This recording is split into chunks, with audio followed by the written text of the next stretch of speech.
It's definitely general election season in Singapore, and we're on day 2 of the campaign period. Now, if you're watching the Usual Place podcast for the first time, I'm Natasha, and for the next 8 days, I will be here live at noon talking to the people in the thick of the campaign. My first guests are from Team PAP. Welcome to the show, Valerie, Daniel, and Dinesh. Hello, hi guys. So for some context for those who are watching, Valerie, you are standing in Pasir Ris-Changi GRC. Daniel, you're standing in Aljunied GRC. And Dinesh, you're running in East Coast GRC. That's right. So it was nomination day yesterday. Yeah. Big day. I can imagine it was a very massive day as since all 3 of you are running for the first time. Yeah. Yes. Okay, what was the most unexpected thing about nomination day yesterday? Valerie? Yeah, maybe I can start first. I guess, sorry, I've got a scratchy throat today. No, it's all right. It's been a long... Yeah, I've been talking to so many people. But yeah, so I think nomination day, before we were, this will be our first time candidates. Before this, it was just like a moment on TV that we watched, in the last few elections. But I think after, the one thing that really came out was really the electric response and the overwhelming response we got from our activists, our volunteers, and also the residents. So right after nomination day, I won't talk about nomination day itself or that moment, but right after that, we hit the ground running, and we were out there. There were residents who were like, "Hey, we just saw you on TV," and we were like, "Yeah, we didn't eat lunch." So it was like 3+ when I went to the hawker center, and they were like, "Is this?" I was like, "Is this lunch or dinner?" They're like, "It's very late lunch because we were watching you guys on TV." And that's when I realized that, this whole GE, this nomination day is really not about us, not about the candidate, not about the party, but really about what the citizens of Singapore really feel about their future. And they're so sucked into it, they're so engrossed in it that they miss their lunch, and that's really I felt something that really popped out to me yesterday. Daniel, did anyone call you Ed Sheeran? Yeah, a few people did, but that's okay. I guess I did that to myself. But what was the unexpected thing for you? No, I nothing was unexpected because I think the 5 of us, my team, Hui, who's our lead, and Jega, Faisal, and Adrian, we've been preparing quite seriously for this moment. We know that it's a heavy responsibility. We've been sent here by the party, and we're quite focused on doing our job. So I think we tried to tune out what's happening around us, what's happening in other centers. Of course, this is our first time running, and so you do get a bit excited. You are in awe of the experience itself. I wouldn't lie I'd be lying if I said that, this all came quite naturally to me. But I think I was really lucky to have the support of my team. And similar to Valerie, I went for house visits yesterday as well. Right after, and I was surprised how many people had worked from home yesterday, and they were like, "Oh yeah, we just saw you on TV as well," and I don't know. That's quite something I didn't expect. Dinesh? I was initially to be deployed in a different place, and there was a switch over to East Coast, as you could tell from the multiple adjustments that were taking place. And I thought that brought about the ability to be, flexible, and the strategy was pretty strong. And for me, the whole process was kind of new. It's not very familiar with the whole way in which it works, but the switches at the last minute, where I was eventually at East Coast. It wasn't a new place to me because I was introduced to East Coast in the first place. But we are switched around to different places to have a sense of how other constituencies are as well. But my moment was when DPM Gun arrived at the nomination center, and we were all taken aback because there were quite a couple of heavyweights there, and we were wondering what's going on. So it was only at the last minute that we knew that he was standing. All right, so we'll get into each of your individual GRCs later in a bit. But for those of you who did not catch what happened, this was what they said yesterday on nomination day. It is an honor to serve the vibrant community of Pasir Ris-Changi. We will work hard to support our youth and the families living here. Together, let's forge a brighter tomorrow for Pasir Ris-Changi and for Singapore. 我们都知道你们后来有一个很艰难的决定，但是我们这个团队有专业、有精神、有活力，能够更为你们帮助你们建成一个更好的家。I have enjoyed East Coast, and my heart lies in East Coast. I will speak up for you, and I will give every ounce of my effort to help families and every one of our East Coast residents. Thank you very much. So Dinesh, I watched the whole clip. You kind of looked like you had something else you wanted to say, and then the mic got muted. What was it you wanted to say that you're going to? I was supposed to have a couple of words in Tamil. Yeah, so that didn't quite happen because, the timing kind of ran out. Everyone stacked up, but it's okay. We got the main message across. All right. So a lot of things, as you mentioned, happened for East Coast GRC yesterday. One of the first things was that up until yesterday, there was speculation that the WP might field some bigger names, but observers are saying that maybe this isn't that opposition party's strongest team. So when you heard who you're going up against, how did you feel about it, and what did your team make about this upcoming contest? Well, I think in general, the East has always had a tough contest, regardless of who the opposition is. Usually it's WP, and whoever it is in the WP, they are credible candidates, and we don't take it, that it's an easy walkthrough. We do engage as many residents as we can, and every single vote counts. So to me, it was the fact that you have an opposition who's very familiar, who was rather successful in the last GE in that same area, and therefore it's not going to be an easy path over at East Coast. So we're going to do as much as we can to win every single vote. Okay. I have to do a little bit of throwback because in 2020, the East Coast Plan became one of the most talked about lines of the campaign. Yes. DPM Heng retired, right? So what is the vision for East Coast this time around, and how do you see your role in shaping it? Well, I think there was a lot that was mentioned during the 2020 elections, and I think more importantly, much was done in the last 5 years in making East Coast a lot better than it was 5 years ago. And I think the plan moving forward really is to build on the successes that we have had, to build on DPM Heng's legacy, because he does leave rather large shoes to fill. And I hope to do whatever I can to bring us to the next level. If there was one area that I could be quite useful for, I kind of execute plans pretty well. So this is the military background, is it? Plus COVID, plus everything else. But to me, there is a clear blueprint for East Coast, and the plan for every one of us is really to execute it to the way in which we planned it to be. Actually, did DPM Heng say anything to the team before he left? Because, it was then when we found out that he was going to retire, right? So as he left, did he say anything to y'all? Because he's become the face of, the East Coast Plan, as I mentioned. Yeah. So I was very blessed that he spent the entire day with me. And he was speaking to me, walking the ground with me. Spent a lot of time explaining, down to the detail of who painted certain murals in East Coast, and how he was able to then galvanize the support of the residents of East Coast, bringing out the talent of the people who are there in order to be able to serve our residents. So that's the heart of the man. Actually, he wasn't feeling too well, but the fact that he was able to, really spend the time and walk with us, and he has already announced his retirement, and he will be with us for the next couple of days as well. I think that is the measure of the man. Okay, so let's shift over to Aljunied GRC. Daniel, putting you in the hot seat now. Sure.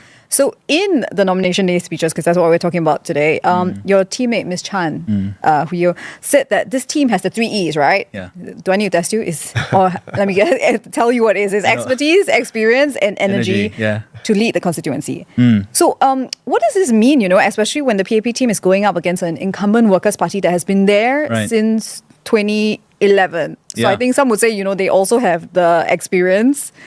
So explain to me what the 3 E's mean. Look, this contest for us, it's not a competition between two political parties. Between the 5 of us in the team, Hui, Jega, Adrian, and Faisal, and myself, we have a combined 75 years of experience as community volunteers. So that is where our experience comes in. In terms of the expertise, we all come from very professional backgrounds, right?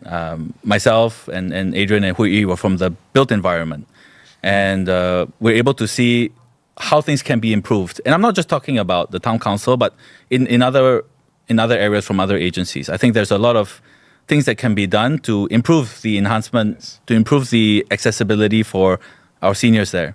It is a aging estate, and I think probably more can be done to make sure that spaces are more accessible. But in terms of, us contesting as parliamentarians, the other thing is, I think we bring very unique perspectives into what we hope would be Parliament. For myself, I think all of us have taken slightly different paths.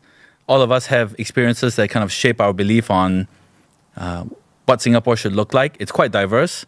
Jega, for example, he's been a caregiver to both of his parents. That has been something that has influenced him a lot in terms of how he views, community care, public policy that supports people who are caregivers as well. Hui, she's a mom. That woman is a Wonder Woman, to be honest. A very underrated, I think, team lead because she's does it all. She's the last one that texts us at night, the first one that checks out if we're okay in the morning. And she's really she's really the glue that holds all of us together. Adrian himself and Faisal, they all have their own ideas as well related to policy. So I think we bring in a perspective that's quite unique. We are all professionals. For myself, for example, I've traveled around the world. I help other governments with public policies related to livability. And I see across Singapore as much more events than most of the countries I go to. But we have a very unique perspective, a very unique value proposition. And we don't see this as a popularity contest. We think that we have a lot to offer to bring Aljunied, to greater heights, but also to help Singaporeans as we move forward in a new chapter of nation building. Right. So as Dinesh said, there was a lot of movement yesterday. People were swapped out here and there. Yeah. And a lot of heavyweight ministers. All ministers like DPM Gan Kim Yong and Manpower Minister Tan Si Ling were moved out of their GRCs to anchor others, right? So what should Aljunied voters make of no heavyweight ministers or no long-time PAP members being fielded in their GRC? Oh, there are long-time PAP members. I've been in the party. As in more the ones who are... who have been parliamentarians.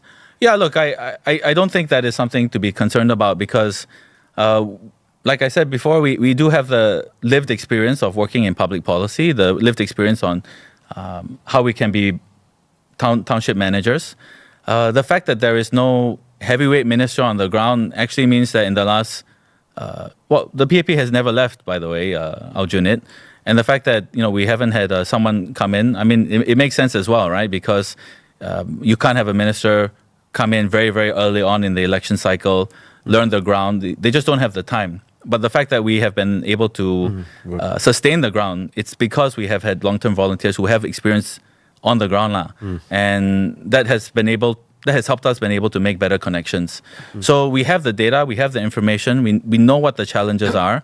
And I think that puts the party in a better position to actually speak to the voters themselves.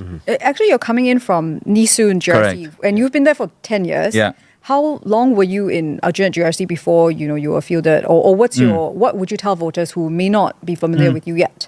Yeah, look, I understand, and that is something that I wish I could have changed. I came in February, so yeah, honestly, not too long ago. But and I will be frank, the ground in Aljunied is different from what it is in Nee Soon. Not because of politics, but because of the cultural heritage, because of what the community is like. So I've been spending as much time as I can getting to know what the bonds are made of really in Aljunied. You have the Teochews who came there, and are really kind of entrenched in that part of Singapore. There are a lot of young families because we have some BTOs and private estates. So it is very different. But at the same time, because I bring in a lot of experience, navigating the channels on how we can reach out to residents, navigating the channels to understand, how can we address problems? I think these are quite similar. And I also have a big team around me that knows the ground very, very well. And they're very, very helpful, useful, telling me, this is what's happened before, this is the historical context. It's easy for me to then go and call and coordinate. So I understand there's anxiety about this, but I think from the residents' perspective, the fact that I bring in so much ground experience is still a plus. All right. So, Valerie, Yes. Let me take the spotlight off Daniel for a bit. Valerie, you're in the newly created Pasir Ris-Changi GRC, Yes. right? So compared to Dinesh and Daniel, some would say that you're in a relatively safer constituency because based on how previous elections have gone, some netizens have commented online. Okay, this is really not me, okay? Is that they have said you're riding on the coattails of more established PAP members because Miss Indrani is there, SMS Desmond Tan is there. How are you planning to stand out on the campaign trail and to make yourself, known to voters? So, firstly, I think there's no easy ward. Otherwise we will be taking the voters for granted. So, for every vote, we will be fighting for it, and we will have to convince every resident to trust us. So that's the first thing. The second thing is, yes, I've seen those comments actually, and essentially, I think for myself, what really stood out for the Pasir Ris-Changi team is that we work as a team. Yeah. So Minister Indrani rightly put, she's in 3 ministries. She's definitely have a wealth of experience. So she's our anchor minister now. And then we have Desmond Tan. And Desmond Tan is an NTUC. He's a unionist. So from a careers perspective and jobs, he's well balanced from that point of view. Shahril is advocate for the MM community. Myself, I come from the private sector. And in fact, honestly, I have been on the ground in Singapore for 8 years. So, someone just told me, I say, hey, weren't you in West Coast? I was like, yeah, I kind of volunteered all the way from west to the east, So, and everyone's been asking me, so how has it been for you? Has it been very challenging for you? How's your schedule like? And my reply to them is actually we have been on the ground as a volunteer, as a community volunteer. Of course, previously I was shadowing MPs like Mr. Patrick Tay or Ms. Fumi Ha. But honestly, this is what we have been doing day in and day out. From what I can bring is really my private sector perspectives, my perspective from as being a young mom, as a working mom, and also a sandwich generation. I have aging parents, both sides, and a young daughter to take care of. So those are the things that I hope to actually bring in to Pasir Ris-Changi. Because I realize it's a very unique community. When we were walking around the entire neighborhood, we realized that there were a lot of multi-generational families. They don't necessarily stay in the same house. They just stay nearby each other because they find it so comfortable and so unique. And, it's just they like to say it's another world. It's like, it's a very unique place in Singapore to stay in, right? So a lot of them will be at a house, and then there'll be 5 sisters that suddenly turn out and say, oh yeah, we meet here every Sunday for a gathering. I stay three houses down, I stay in the next. So it's a very, very interesting and I think a unique ecosystem of residents and businesses, neighborhoods that we have there that I really hope to work upon and kind of like enhance and energize the entire place, because there's so much things that we can there's so much synergies that can be formed when Pasir Ris and Changi kind of merge in this election. Since you mentioned the online comments, how are you dealing with it, or have you gotten advice about dealing with it? I don't know, maybe this is a question for all 3 of you. Can I be very honest with you? Yeah, of course. This is the honesty couch. So, I mean, when I was first put in the spotlight, when the first few articles came out about me, I went into the, and just read everything. I was like, oh my goodness. Don't do that. Yeah, I know. Yeah. So, but I think it's just a necessary, initiation, right, to this whole, public figure thing that started. But after that, I had no time to read it at all. Yeah. And to be very honest with you, Natasha, that clip that you just put it out, that's the first time I've watched it. Is it the first time? For me it is. Yeah. So I'm embarrassed to say this, but I did not even have time to go in. So I just get texts from my friends like, hey Val, hey, great speech. Hey, smile more. And that's all I get out of it. I didn't. So I was like, oh, did I? Okay, I said those stuff. Yesterday. So thanks for letting us, have this half an hour recap, right? Yes, to really recap what happened yesterday. Yeah. What about the 2 of you? I mean, So what have people been telling you? Yeah, indeed. And I must say that I think all of us, the moment nominations were over, we kind of hit the ground running, and we've been visiting markets, going to houses and so on. So didn't quite get a chance to look at the comments. In fact, I think my phone kind of exploded yesterday with many comments from the various chat groups I'm in, and people, genuinely telling you thanks and for stepping up and stuff like that.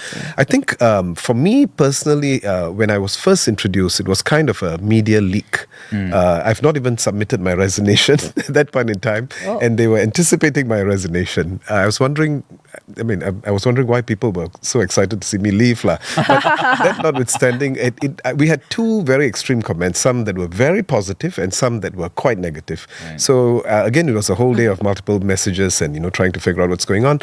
Because I had an agency to run at that point in time, and people were asking me, including my people who are in the sector, are you really leaving? When are you leaving? And so on. And I haven't submitted my resignation yet at that point in time. But when I went back home, my daughter, who's 12 and in secondary 1, she kind of collated all the negative comments and went through one by one. Direct feedback in your house. Yeah, so it was Dinesh, more like my fun, daughter's right, 2, so she can't do that yet. You're safe, I need someone to help me. Yeah. But eventually it was all a good laugh, and but I could tell that she was kind of somewhat affected by it, and I told her, don't worry about it too much, because people will, they may not know you, and sometimes they may say certain things based on what they know. That's their choice. And yeah. Sorry, No, I no, go might ahead. add, right, when Yeah. you say that the family members getting affected. In fact, I would say that for me, I'm just very focused on comments that will add value to the community. So I do ask my volunteers and my friends, say, if you spot anything that makes sense for me to improve on, to really value add the community, let me know. If not, I honestly am going to ignore most of it, right? But what I really relate to what Dinesh said just now, it's not actually yourself, like you affect the family members. This negative comments affect people around you, and that's the part that probably is a bit upsetting for us. But if not, we're, for us personally, I'm sure all three of us, we're just really focused on, okay, if these comments make sense, we can help improve the neighborhood, we can help improve the lives of the people we're helping. Let's take it on. It's a fair comment, it's a good feedback. Let's just use it constructively. Daniel? I mean, very, very similar to them both. I think there have been some hilarious comments. I really think beyond Ed Sheeran, is it? Yeah, no, way beyond that. No, I think there have been some amazing memes, and I really do appreciate all of them. There's been someone called me a Timo Donald Trump. I thought that was hilarious. Anything Timo something, I thought was so funny. So there have been really great comments. But yeah, I definitely agree with the two of them that I think it has. I don't think it has taken a direct toll, but definitely your family is looking, your family is watching. They kind of feel upset for you or your even my volunteers. Actually, for me, my priority is the volunteers who are with me during this campaign and beyond, making sure that they kind of come out of this unscathed. Even the last couple of weeks, you've seen some negativity around volunteers from both or from all political parties and I think the appeal that I kind of want to make is that we have stepped up, the three of us, and I'm happy to take on that burden. And if you're not happy with me or not happy with the government, I'm okay, because when I stepped up, that's the point, and I'm prepared for it. But my volunteers, they've taken time off work. This is not their full-time job. The last thing they deserve is to be exposed or to be doxxed. I think we're all human. Sometimes our faces look a bit grumpier than usual, or we're pointing a finger in an awkward way. But, in this political campaign, I think we focus on the candidates and the issues. So, Valerie, there was something very specific that I wanted to ask you, because at the recent press conference announcing the Pasir Ris-Changi GRC slate, you shared a very personal story about becoming a mother and your journey to that, because you had a miscarriage, two miscarriages. To me, that's an incredibly personal thing to say very publicly, right? Do you think vulnerability and personal stories have a place in politics, especially if you're trying to connect with voters? I wouldn't say that vulnerability, this whole personal story of the miscarriages and the journey to motherhood. My end goal was honestly to tell the nation on that platform that, we know that starting families can be hard. That was my end goal. And it just, from a personal experience, I had that 2 miscarriages. And from my personal experience also, from talking to, and I openly share it with my friends before I share on national TV, So my colleagues and my friends, they all knew about what happened to me, and I shared it quite openly. And what I realized from that is that the more I shared, the faster I healed from the grief and the pain at the point in time. And the more I shared, the more people came up to me and shared their own personal stories of miscarriages, or sometimes on infertility, or the struggles of starting a family. And it can be a whole range of issues. It doesn't have to be that. And I realized that when I voice this out, and expose my vulnerability, it helps others. And that really was my end goal, to let everyone know that, hey, it's okay to talk about it. It's not a taboo subject, especially for females, right? When you have miscarriages, most of the time they'll say like, maybe it's something to do with the female. There's all this stigma around. And I just want to let them know, no, that's not the case. Please talk about it. Please always share your personal struggles. Share it as best as you can. Share it as comfortably as you can. And people will come up to you and realize they're not alone. Yeah. So again, the next thing I want to point out is that it's not going to be a lonely journey. Any personal struggles that you're facing, please don't let it affect your mental health. You'll be surprised just talking to that one person, talking to the 5 people around you, their colleagues, your friends, would help you kind of alleviate that personal struggle and pain that you go through. And after that, I realized that I have male friends coming up to me and sharing their wife's journey and just 2 weeks ago, I just met a friend I haven't met in 10 years, and he said, hey, I know about the struggle you went through. My wife had like 8 IVFs and to finally have a child. And then I realized it's such a powerful thing, right? That you think there's the females that will come up to me, but actually my male friends are also coming up to me and opening their personal stories about this, and then we share about how we can help each other and things. So yeah, I thought that was really my main goal, to let everyone know that it's okay to talk about it and it's not going to be a lonely journey. Right. Yeah. Daniel, do you want to say something about that? No, I agree. I think I have, as someone who has obviously looks quite different, right, and than the rest of the candidates here. It can feel a bit lonely when you have the anxiety and the frustration that maybe other people don't feel, or you don't believe other people can relate to. And I think it's important, as we move on beyond SG60, that politicians and politics, we have a message that it's okay to not be okay. I think on the policy front, things have been done a lot over the last 1 or 2 terms, improving mental health, checking for or addressing early childhood, like development issues, things like that. But it still is going to take a bit more of a narrative from voices like Dinesh and Valerie to make people feel a bit more comfortable with sharing a bit more of who they are.